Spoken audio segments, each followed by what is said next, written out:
आप सभी विद्यार्थियों का एक बार पुनः स्वागत है Subhash study centre YouTube channel पर। और आज का यह वीडियो क्लास 9th के छात्रों के लिए काफ़ी ज़्यादा महत्वपूर्ण है, क्योंकि इस वीडियो के द्वारा हम आपसे साझा करेंगे कविवर रहीम का जो अगला दोहा है, कही रहीम संपत्ति सगे बनत बहुत बहुरीति विपत्ति कसौटी जे कसे ते ही साचे मीत।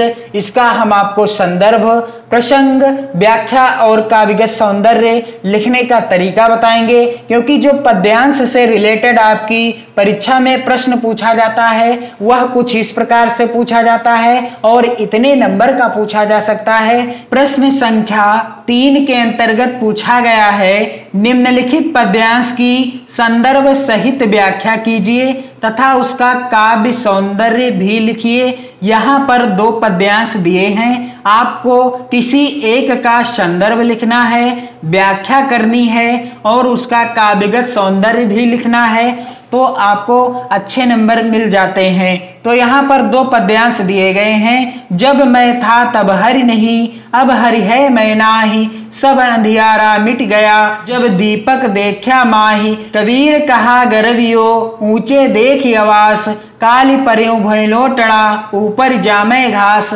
तो ये जो है कबीरदास जी की साखी है, और मैंने कबीरदास जी की जितनी भी साखियां हैं आपकी पाठ्य पुस्तक में उन सभी का संदर्भ, व्याख्या और काव्यगत सौंदर्य से वीडियो उपलब्ध करा दिया है। चैनल की प्लेलिस्ट में आप जाकर चेक कर सकते हैं। और जब आप किसी एक पद्यांश का संदर्भ लिखते हैं तब आपको 2 नंबर, यानी संदर्भ के लिए आपको 2 नंबर मिलेंगे।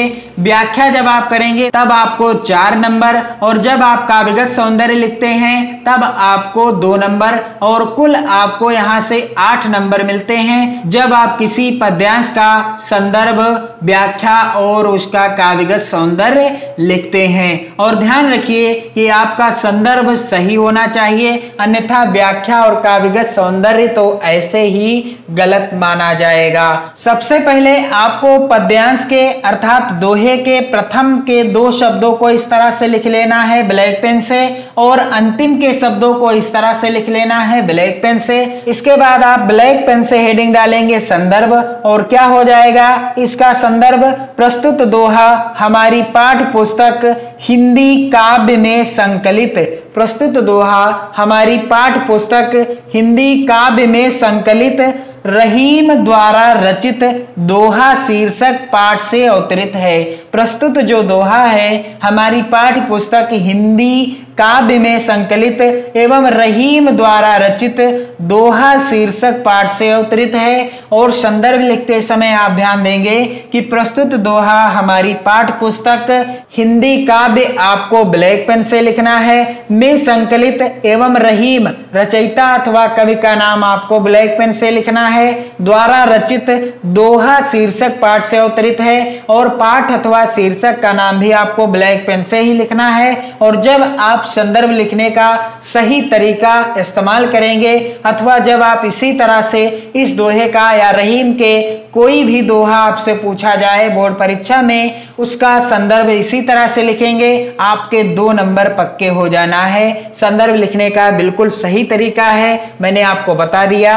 अब इसकी व्याख्या क्या हो जाएगी, तो चलिए मैं आपको पहले ऐसी व्याख्या बता दूं कि जिसे आप जीवन भर कभी न भूलें, और फिर आपको हम बताएंगे कि आप व्याख्या कैसे लिखेंगे और काव्यगत सौंदर्य कैसे लिखेंगे।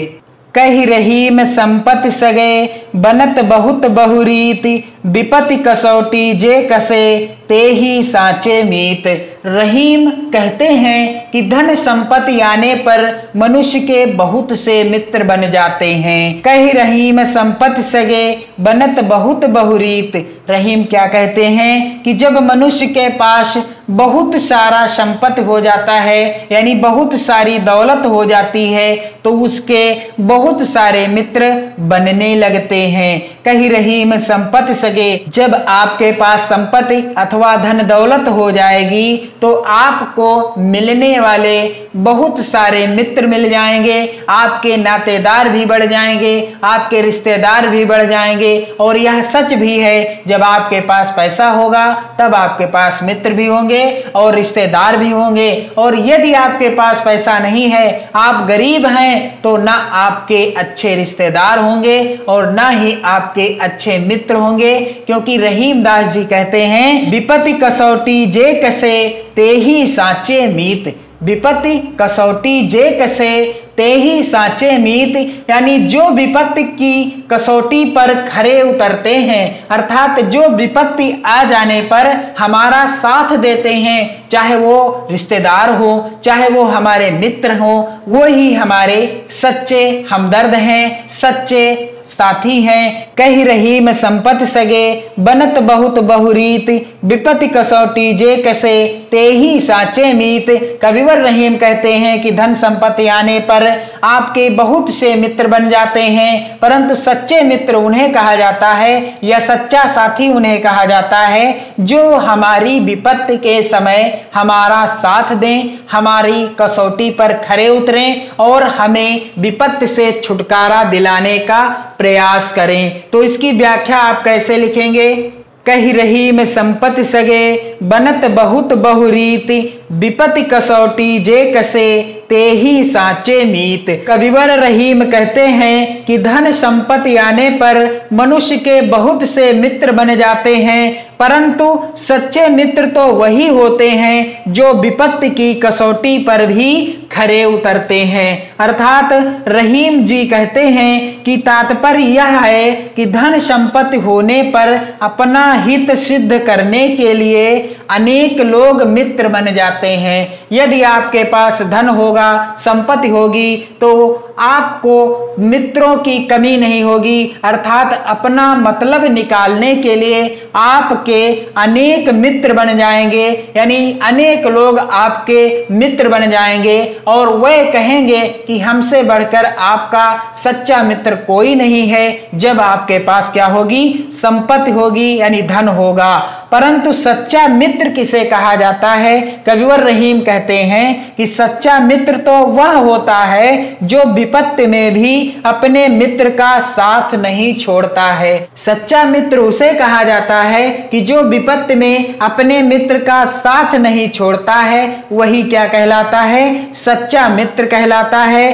कही रहीम संपत्ति सगे बनत बहुत बहुरीति, विपत्ति कसौटी जे कसे ते ही साचे मीत।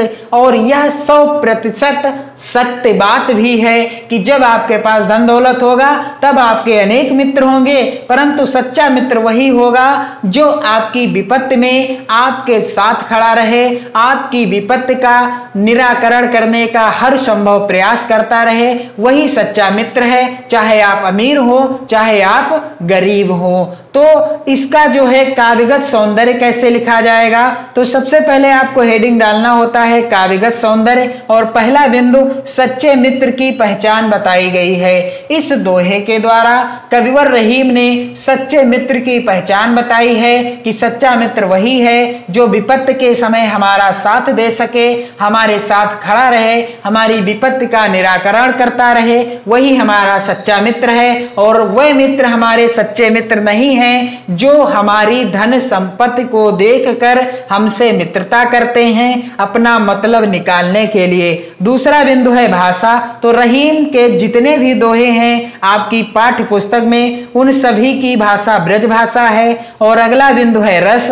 तो इस दोहे में शांत रस की उत्पत्ति हुई है। अगला बिंदु है छंद। तो यह जो दोहा है तो यह दोहा छंद में ही रचित है। और अगला बिंदु है अलंकार। तो यहाँ पर अनुप्रास अलंकार है तथा रूपक अलंकार है। अनुप्रास और रूपक अलंकार देखने को मिलता है इस दोहे के द्वारा। तो इस वीडियो को आप अपने मित्रों में भी शेयर करें और उम्मीद है आपको अच्छे से समझ में आ गया होगा कि इस दोहे का आप संदर्भ कैसे लिखेंगे, व्याख्या कैसे लिखेंगे, काव्यगत सौंदर्य आप कैसे लिखेंगे। आप अभी से अपनी नोट्स बनाते रहें क्योंकि हम आपको आपकी परीक्षा तक विधिवत और बिल्कुल सटीक ढंग से तैयार कर देंगे कि आप परीक्षा में अच्छे नंबर कैसे लाएं। और यहां से जो प्रश्न आता है आपको मैंने बता दिया कैसे प्रश्न पूछा जाता है, कितने नंबर का पूछा जाता है। आप चैनल के साथ जुड़ करके इसी तरह के वीडियोस के द्वारा अपनी पढ़ाई को बेहतर ढंग से कर सकते हैं।